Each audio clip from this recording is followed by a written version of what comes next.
أعوذ بالله من الشيطان الرجيم بسم الله الرحمن الرحيم رب اشرح لي صدري ويسر لي أمري واحلل عقدة من لساني يفقه قولي رب زدني علما رب زدني علما رب زدني علما. நம்ம இன்ஷால்லா நம்ம 8வது கிளாஸினுடைய சாராம்சத்தை பார்ப்போம்.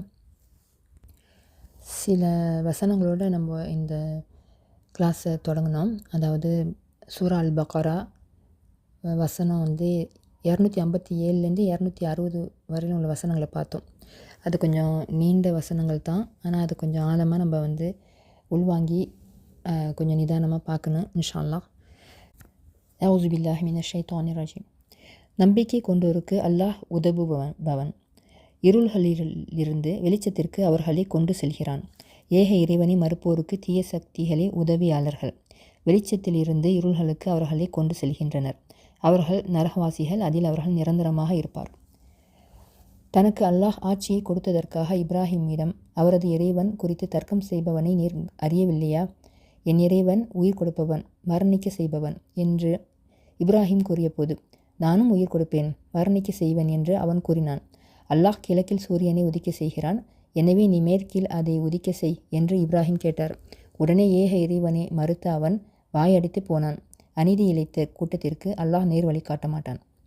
அல்லது ஒரு கிராமத்தை கடந்து செல்பவரை பற்றி நீர் அறிவீரா? அந்த ஊர் அடியோடு வீழ்ந்து கிடந்தது. இவ்வூர் அழிந்த பிறகு அல்லாஹ் எவ்வாறு இதை உயிராக்குவான் என்று அவர் நினைத்தார். உடனே அவரை அல்லாஹ் 100 ஆண்டுகள் மரணிக்க செய்தான். பின்னர் அவரை உயிர்ப்பித்து எவ்வளவு நாளை கழித்திருப்பீர் என்று கேட்டான். ஒரு நாள் அல்லது ஒரு நாளில் சிறிதளவு நேரம் கழித்திருப்பேன் என்று அவர் கூறினார். அவ்வாறில்லை, 100 ஆண்டுகளை கழித்து விட்டீர். உமது உணவும் பானமும் கெட்டு போகாமல் இருப்பதை காண்பீராக. செத்து விட்ட உமது கழுதையையும் கவனிப்பீராக. மக்களுக்கு உம்மை எடுத்துக்காட்டாக ஆக்குவதற்காக இவ்வாறு செய்தோம். கழுதையின் எலும்புகளை எவ்வாறு திரட்டுகிறோம் என்பதையும் அதற்கு எவ்வாறு மாமிசத்தை அறிவிக்கிறோம் என்பதையும் கவனிப்பீராக என்று அவன் கூறினான். அவருக்கு தெளிவு பிறந்த போது அல்லாஹ் அனைத்து பொருட்களின் மீதும் ஆற்றலுடையவன் என்பதை அறிகிறேன் என கூறினார். என் இறைவா, இறந்தோரை நீ எவ்வாறு உயிர்ப்பிக்கிறாய் என்பதை எனக்கு காட்டுவாயாக என்று இப்ராஹிம் வேண்டிய போது, நீர் நம்பிக்கை கொள்ளவில்லையா என்று இறைவன் கேட்டான். அதற்கு அவர், அவ்வாறல்ல, மாறாக எனது உள்ளம் அமைதியுறவே என்றார். 4 பறவைகளை பிடிப்பீராக, அவற்றை துண்டு துண்டாக வெட்டி உம்மிடம் வைத்துக் கொள்வீராக. பின்னர் அவற்றில் ஒரு பகுதியை ஒவ்வொரு மலையின் மீதும் வைப்பீராக. பின்னர் அவற்றை அழிப்பீராக. அவை உம்மிடம் விரைந்து வரும். அல்லாஹ் மிகைத்தவன், ஞானம் மிக்கவன் என்பதை அறிந்து கொள்வீராக என்று இறைவன் கூறினான். இப்போ ஃபஸ்ட்டு வசனத்தில் நம்ம என்ன புரிஞ்சுக்கிறோன்னா, அல்லாஹ் மூமின்களுடைய பாதுகாவலன்னு சொல்கிறான். அல்லாஹ் மூமின்களை என்ன செய்கிறான்னா, அல்லாஹ் மூமின்களை இருள்களிலிருந்து வெளிச்சத்துக்கு கொண்டு வரான். அதாவது அறியாமையிலிருந்து அறிவின் பக்கம் கொண்டு வரான். மூடத்தனத்திலிருந்து பகுத்தறிவின் பக்கம் கொண்டு வரான். இறைமறுப்பிலிருந்து இறை நம்பிக்கை கொண்டு வரான். அப்போது அல்லாஹ் மூமின்களுடைய பாதுகாவலன். ஆனால் காஃபிர்களுடைய பாதுகாவலன் யாருன்னு சொன்னால் அந்த தீய சக்திகள் தான். அந்த தீய சக்திகள் தாகூத்துன்னு சொல்லலாம். அவங்க என்ன செய்கிறாங்கன்னா, அல்லாஹ்க்கு ஆப்போசிட் வேலை செய்கிறாங்க. அதாவது வெளிச்சத்துலேருந்து இருள்களுக்கு இந்த இறை மறுப்பாளர்களை கொண்டுட்டு போகிறாங்க. இந்த வசனத்துக்கு அடுத்து ஒரு 3 வரலாறு வருது தொடர்ந்து. அந்த 3 வரலாறு வழியாக எப்படின்னு சொல்லிட்டு நம்ம பார்க்கலாம் இன்ஷா அல்லாஹ். ஃபஸ்ட்டு இப்ராஹிம் அலைஹிஸ்ஸலாத்துக்கும் ஒரு மன்னனுக்கும் ஒரு தர்க்கம் நடக்குது, வாக்குவாதம். இப்ராஹிம் அலைஹிஸ்ஸலாம் அவங்களுடைய கேள்விக்கு அவனால் பதில் சொல்ல முடியாமல் வாயடிச்சு போகிறான். ஆனாலும் அவன் அந்த சத்தியத்தை ஏற்கலை. அடுத்த வசனம் ஒரு நல்லடியாரை பற்றி பேசுது. ஒரு நல்லடியார் ஒரு கிராமத்தை கடந்து போகிறாரு. அந்த கிராமம் எப்படின்னா அது அந்த ஊர் அழிஞ்சு போயிருக்கு. அப்போ அவருக்கு ஒரு சந்தேகம் வருது. இந்த அழிஞ்ச பிறகு இந்த ஊரை அல்லாஹ் எப்படி உயிராக்குவான் அப்படின்னு சொல்லிட்டு. இவருக்கு கெட்ட சந்தேகம் கிடையாது. அதாவது மக்கத்து காஃபியர்களுக்கு வந்ததெல்லாம் ஒரு கெட்ட எண்ணத்தில் அல்லாஹ் இறந்த பிறகு எப்படி உயிர்ப்பிப்பான்னு சொல்லிட்டு அவங்க ஒரு கேலியாக கிண்டலாக கேட்ட மாதிரி அந்த மாதிரியான சந்தேகம்லாம் இவருக்கு வரல. இவர் ஒரு நல்லடியாராக இருக்கிறாரு. இவருக்கு சும்மா நார்மலாக எல்லாருக்கும் வரக்கூடிய மாதிரி ஒரு சந்தேகம் வந்திருக்கு. அப்போ அல்லாஹ் தாலா என்ன செய்கிறான்னா, உடனே அவர் மரணிக்க வச்சிடறான். மரணிக்க வச்சு அவர் எத்தனை வருஷம் மரணிச்சிருக்கிறாருன்னா, ஒரு 100 வருஷம் அவரை மரணிக்க வச்சு அவர் கொண்டுட்டு வந்த அந்த கழுத்தையும் மரணிக்க வச்சு எப்படி உயிர்ப்பிக்க வைக்கிறாங்கிறத அந்த கழுதையின் மூலிமா காட்டுறான் அல்லாஹ். அது மட்டும் இல்லாமல் அவர் கொண்டு வந்த உணவு பானம் அதெல்லாம் கெட்டு போகாமல் வச்சுருக்கிறான். அப்போ இந்த நல்லடியாருக்கு வந்து இது இந்த இது வந்து ஒரு நல்ல கைடன்ஸாக தான் இருந்திருக்குது.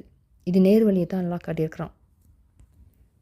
அந்த லாஸ்ட் வசனத்தில் என்ன பார்த்தோன்னு சொன்னால், இப்ராஹிம் அலைஹிஸ்ஸலாம் அவங்களுடைய ஒரு சம்பவம் வருது. அதாவது இப்ராஹிம் அலைஹிஸ்ஸலாம் வந்து என்ன செய்கிறாங்கன்னா, அவங்களுக்கு வந்து ஒரு அல்லாஹ் வந்து எப்படி வந்து இறந்தவங்கள உயிர்ப்பிக்கிறான் அப்படிங்கிறத அவங்க அதை பார்க்குறதுக்கு ஆசைப்பட்றாங்க. அது அது எதுக்குன்னா, அவங்க சந்தேகம் தான் வந்து அவங்களுக்கும் அந்த கெட்ட சந்தேகம்லாம் எதுவும் இல்லை. அல்லாஹ் மேலே முழு நம்பிக்கை வச்சிருக்கக்கூடிய ஒரு அடியான் தான் இப்ராஹிம் அலைஹிஸ்ஸலாம். ஆனால் வந்து அவங்களுக்கு அந்த ஒரு ஆசை அதை பார்க்கணும். அவங்களோட என்னத்துக்குன்னு அதுக்கு என்ன காரணம் சொல்கிறாங்கன்னா, அவங்களுடைய மனசு அமைதி பெறத்துக்கு, அவங்களோட கல்பு அமைதி பெறத்துக்காண்டி அதை கேட்குறாங்க அல்லாஹ்ட்ட. அல்லாவும் வந்து அப்படியா அப்படின்னு சொல்லிட்டு அல்லாஹ் என்ன செய்கிறான்னா வந்து, சரி அப்போனா வந்து ஒரு 4 பறவையை வந்து நீ நீ நீ பிடிச்சிட்டு அதை வந்து துண்டு துண்டாக வெட்டி அதை வந்து ஒரு ஒரு பகுதியை ஒவ்வொரு மலையின் மீதும் அதனுடைய அந்த வெட்டின பகுதியில் ஒவ்வொரு மலையின் மீதும் வச்சுட்டு அதுக்கு பிறகு அதை கூப்பிடு, அது வந்து உங்ககிட்ட வரும் அப்படிங்கிறத அல்லாஹ் சொல்கிறான். அதே மாதிரியாக வந்து அவங்க செய்கிறாங்க. அதே மாதிரி அதை கூப்பிட்டதும் அது ஒன்றா அந்த வெட்டின துண்டு துண்டாக வெட்டினது எல்லாம் ஒன்றா சேர்ந்து எல்லாம் வந்துடுது. இப்படி தான் நான் உயிர்ப்பிக்கிறேன் அப்படிங்கிறத அல்லாஹ் சொல்லி காட்டுறான் இந்த சம்பவத்தில்.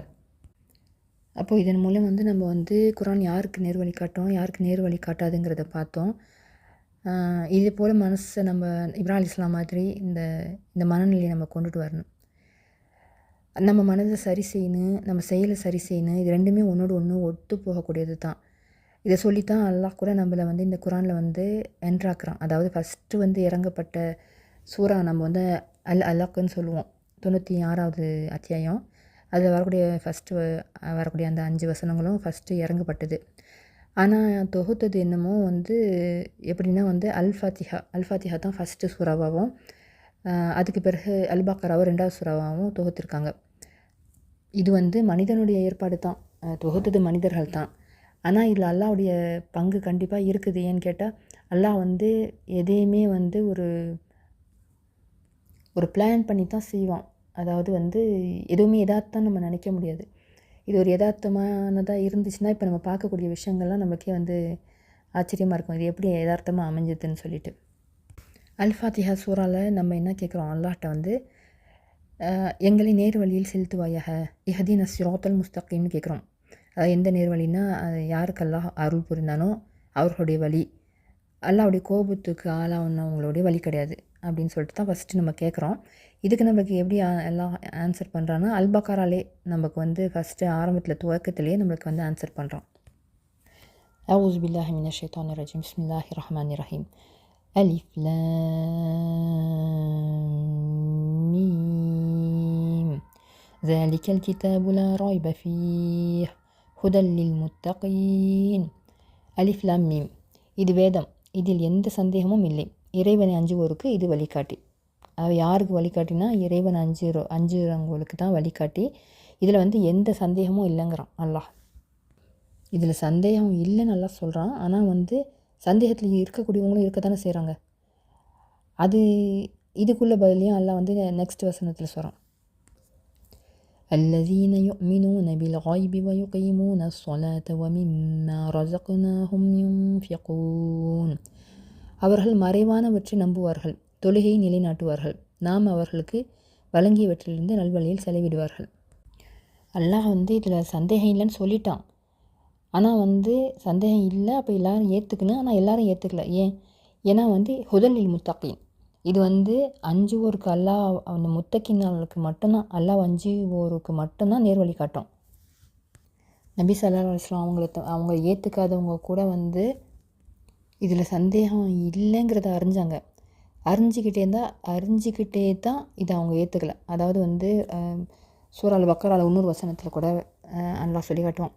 الذين آتيناهم الكتاب يعرفونه كما يعرفون أبناءهم. நாம் யாருக்கு வேதத்தை வழங்கினோமோ அவர்கள் தமது பிள்ளைகளை அறிவது போல் இவரே அறிவார்கள்.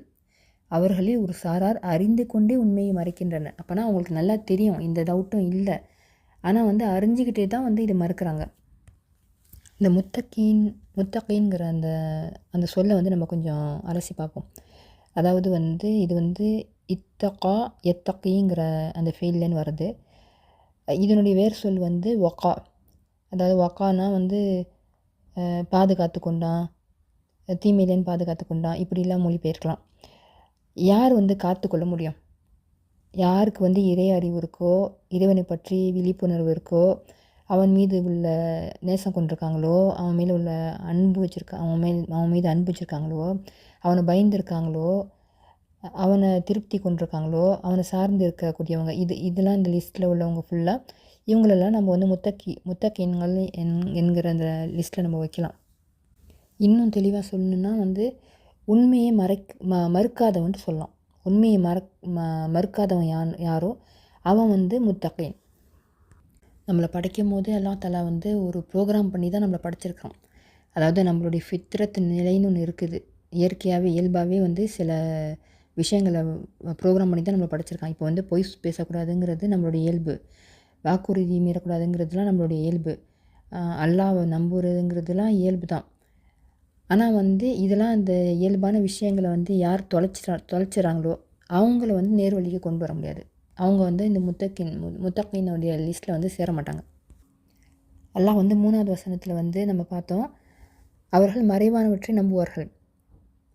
அல்லதீன யுமினூன பில் காயிப், யுமினூன ஈமான். அதாவது தக்வாவுடைய இன்னொரு அம்சம் ஈமான். அதாவது எதையுமே பார்க்கல, ஆனால் பார்க்காம நம்புறது. அதாவது அல்லாஹ்வை நம்புறது, வானவர்கள் நம்புறது, சொர்க்கம் நரகத்தை நம்புறது, நியாயத்தீர்ப்பு நாளை நம்புறது, இதெல்லாம் எதுவுமே பார்க்காதது தானே, மறைவானவற்று. இருந்தாலும் இது அத்தனையும் நம்புறது, இது ஈமானில் உள்ள ஒரு பகுதி, இது தக்வாவுடைய ஒரு அம்சம். அடுத்து தொழுகை, அன்றாட வணக்கம் தொழுகை. இதை நிலைநாட்டுவது மூலிமா நம்ம தக்வாவை அடையலாம். நல்வழியில் செலவு செய்கிறது, இதன் மூலியமாகவும் நம்ம தக்வாவை அடையலாம். அப்போ இவ்வளோ ஃபுல் குவாலிட்டியாக நம்மளுக்கு வேணும். முத்தகீன் ஆகிறதுக்கு இது அத்தனையும் நம்மளுக்கு வேணும். ஈமானில் தக்வா இணைகிறதுங்கிறத இன்னொரு வசனத்துலையும் பார்க்கலாம். அதாவது 5வது அத்தியாயத்தில் 57வது வசனத்தில் லாஸ்ட்டாக அல்லாஹ் சொல்லிட்டு வரும்போது, வத்தகுல்லாஹ இன் குன்தும் முஃமினீன், நீங்கள் நம்பிக்கை கொண்டிருந்தால் அல்லாஹ்வை அஞ்சுங்கள். இதே போல் இன்னொரு வசனத்தையும் பார்க்கலாம். சூரா யூனுஸில் 62, 63. அவுஸு பில்லாஹி மினஷ் ஷைத்தானிர் ரஜீம். அலா இன்ன அவுலியா அல்லாஹி லா ஹவுஃபுன் அலைஹிம் வலா ஹும் யஹ்ஸனூன் அல்லதீன ஆமனூ வகானூ யத்தகூன். கவனத்தில் கொள்க, அல்லாஹ்வின் நேசர்களுக்கு எந்த பயமும் இல்லை, அவர்கள் கவலைப்படவும் மாட்டார்கள், அவர்கள் இறைவனை நம்புவார்கள், அவனை அஞ்சுவோராக இருப்பார்கள். அல்லாஹ் தக்வாவையும் ஈமானையும் சேர்த்து பேசுகிறான் இந்த வசனங்கள்லாம். அடுத்து இன்னொரு வசனம், அதுவும் அல்-பக்கராவில் வரக்கூடிய வசனம் தான், 177வது வசனம். அஊஸு பில்லாஹி மினஷ் ஷைத்தானிர் ரஜீம். லைஸல் பிர்ர அன் துவல்லு வுஜூஹக்கும் கிபலல் மஷ்ரிகி வல் மக்ரிபி வலாக்கின்னல் பிர்ர மன் ஆமன பில்லாஹ் ولكن البر من آمن بالله واليوم الآخر والملائكة والكتاب والنبيين وآتى المال على حبه ذوي القربى واليتامى والمساكين وابن السبيل والسائلين وفي الرقاب وأقام الصلاة وآتى الزكاة والمؤمنون بأهدهم إذا عاهدوا والصابرين في البأساء والضراء وحين البأس أولئك الذين صدقوا وأولئك هم المتقون. உங்கள் முகங்களை கிழக்கு நோக்கியோ மேற்கு நோக்கியோ திருப்புவது நன்மையன்று. மாறாக அல்லாஹ்வையும் இறுதி நாளையும் மாணவர்களையும் வேதத்தையும் நபிமார்களையும் நம்புவோரும் உறவினர்களுக்கும் அனாதைகளுக்கும் ஏழைகளுக்கும் நாடோடிகளுக்கும் யாசிப்போருக்கும் அடிமைகளை விடுதலை செய்வதற்கும் மன விருப்பத்துடன் செல்வத்தை வழங்குவோரும் தொழுகை நிலைநாட்டுவோரும் ஜக்காத்தை வழங்குவோரும் வாக்களித்தால் தமது வாக்கை நிறைவேற்றுவோரும் வறுமை நோய் மற்றும் போர்க்களத்தில் சகித்து கொள்வோருமே நன்மை செய்பவர்கள், அவர்களே உண்மைக்குரியவர்கள், அவர்களே இறைவனை அஞ்சுபவர்கள். இங்கேயும் தக்வாவை பற்றி வருது. இந்த லிஸ்ட்டில் உள்ளவங்க தான் தக்வாவாதிகள் நம்ம புரிஞ்சுக்கணும். இப்போ ஈமானோட தக்குவா சேர்ற மாதிரி இபாதத்தோடையும் நம்ம தக்குவா சேர்றதுங்கிறத பார்க்கலாம். அதுக்கு ஒரு வசனம் என்னென்னா 5:27 ஆதமுடைய 2 புதல்வர்கள் வந்து குர்பானி கொடுப்பாங்க. அதில் ஒருத்தவருடைய சதக்கா ஏற்றுக்கொள்ளப்படும், இன்னொருத்தவருடையதை ஏற்றுக்கொள்ளப்படாது. அதை பற்றி சொல்லிட்டு வரும்போது லாஸ்ட்டாக வந்து அல்லாஹ் என்ன சொல்லுவான்னா, இன்னமா யத்தகப்பலுல்லாஹு மினல் முத்தகீன், அதாவது வந்து அஞ்சுவோரிடமிருந்தே அல்லாஹ் ஏற்றுக்கொள்வான். அப்போ செய்யக்கூடிய அந்த செயலில் வந்து தக்குவாவோடு செஞ்சால் தான் எல்லாம் ஏற்றுக்குவாங்கிறத பார்க்குறோம். இப்போ நம்மளுடைய அன்றாட செயல்களையும் அப்படி தான். நம்ம இப்போ என்ன செஞ்சாலும் அதில் வந்து தக்குவா வேணும். இப்போ பெற்றோரை பேணுறோம், அவங்கள பேணுற விஷயத்துலையும் அந்த தக்குவாவோடு செய்யணும். சும்மா சாதாரணமாக ஒரு டிவி பார்க்குறோம், அதில் நல்ல விஷயங்களை பார்க்குறோமா, அதில் நம்ம தக்குவா அடங்கியிருக்கோம். சாப்பிட்ற விஷயத்துலையும் சரி, ஹலாலாக சாப்பிட்றோமா, அதில் நம்ம தக்குவா அடங்கியிருக்கோம். ஒருத்தவங்க கூட ஃபோன் பேசுகிறோம், புறம் பேசாமல் இருக்கிறோமா, அதில் தக்குவா அடங்கியிருக்கோம். நிறையா விஷயங்கள் இப்படி அன்றாட விஷயங்களையும் நம்ம இபாதத் விஷயத்துலையும் சேர்த்தான் எல்லா விஷயங்கள்லையும் நம்ம அந்த தக்குவா அடங்கியிருக்கணும். இன்னொரு வசனத்தில் கூட எல்லாம் வந்து சொல்லி காட்டுறான். எப்படின்னா ஆலி இம்ரானில் 133வது வசனத்தில் 135 வரை பார்ப்போம். அவுஸு பில்லாஹி மினஷ் ஷைத்தானிர் ரஜீம். உங்கள் இறைவனிடமிருந்து கிடைக்கும் மன்னிப்பிற்கும் வானங்கள் மற்றும் பூமியில் பரப்பளவு கொண்ட சொர்க்கத்திற்கும் விரையுங்கள். இறைவனை அஞ்சுவோருக்காக அது தயாரிக்கப்பட்டுள்ளது. அவர்கள் செழிப்பிலும் வறுமையிலும் நல்வழியில் செலவிடுவார்கள், கோபத்தை மென்று விழுங்குவார்கள், மக்களை மன்னிப்பார்கள், நன்மை செய்வோரை அல்லாஹ் நேசிக்கிறான். அவர்கள் வெட்கக்கேடானதை செய்தாலோ தமக்கு தாமே தீங்கு இழைத்து கொண்டாலோ அல்லாஹ்வை நினைத்து தமது பாவங்களுக்கு மன்னிப்பு தேடுவார்கள். அல்லாஹ்வை தவிர பாவங்களை மன்னிப்பவன் யார்? தாங்கள் செய்ததில் தெரிந்து கொண்டே அவர்கள் நிலைத்திருக்க மாட்டார்கள். அப்போது இறைவனை அஞ்சுவோருக்காக வந்து சொர்க்கம் தயாரிக்கப்பட்டிருக்குதுன்னு நல்லா சொல்கிறான். நன்மை செய்வோர் எல்லாம் நேசிக்கிறாங்கிறான். எப்படி நன்மை செய்கிறவங்கன்னா வந்து செல்வத்துலேயும் வறுமையிலையும் நல்ல வழியில் செலவு செய்கிறவங்க, கோபத்தை மின்று முழுங்கக்கூடியவங்க, மக்களை மன்னிக்கக்கூடியவங்க, இவங்களெல்லாம் எல்லாம் நேசிக்கிறாங்கன்னு சொல்கிறான். அது மட்டும் இல்லாமல் யார் மானக்கேடான வெட்கக்கேடானதை, அதாவது ஃபஹிஷா வெட்கக்கேடானது,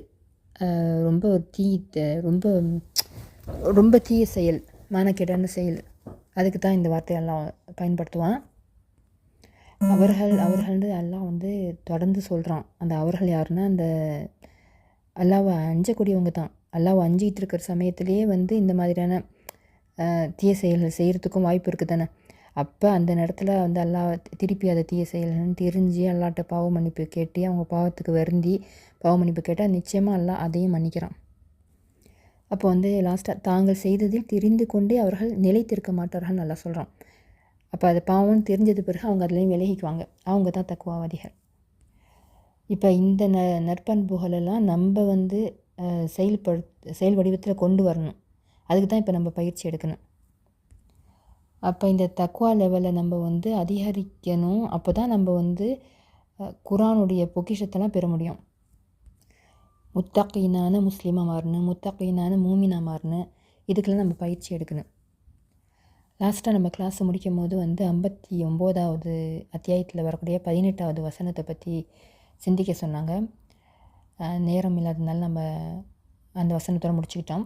அதாவது அதில் வந்து என்ன சொல்லப்பட்டிருக்குதுன்னா, தக்குவா என்றால் என்ன, அதை அளவிடக்கூடிய வழி என்ன, அதை உருவாக்கக்கூடிய வழி என்ன, அதை மேம்படுத்தக்கூடிய வழி என்ன, எல்லாமே இந்த வசனங்களில் படிக்கும்போது நம்ம வந்து இதுக்குள்ளே ஆன்சர் நமக்கு கிடைக்கிது. அதை வந்து சிந்திச்சுட்டு அடுத்த வகுப்பில் வந்து நம்ம பார்ப்போம். இன்ஷா அல்லாஹ் அதை நம்ம அடுத்த வகுப்பில் சொன்னமாக பார்ப்போம். சுப்ஹானக அல்லாஹும்ம வ பிஹம்திக அஷ்ஹது அன் லா இலாஹா இல்லா அன்த அஸ்தக்ஃபிருக வ அத்தூபு இலைக். அஸ்ஸலாமு அலைக்கும் வரஹ்மத்துல்லாஹி வபரகாத்துஹு.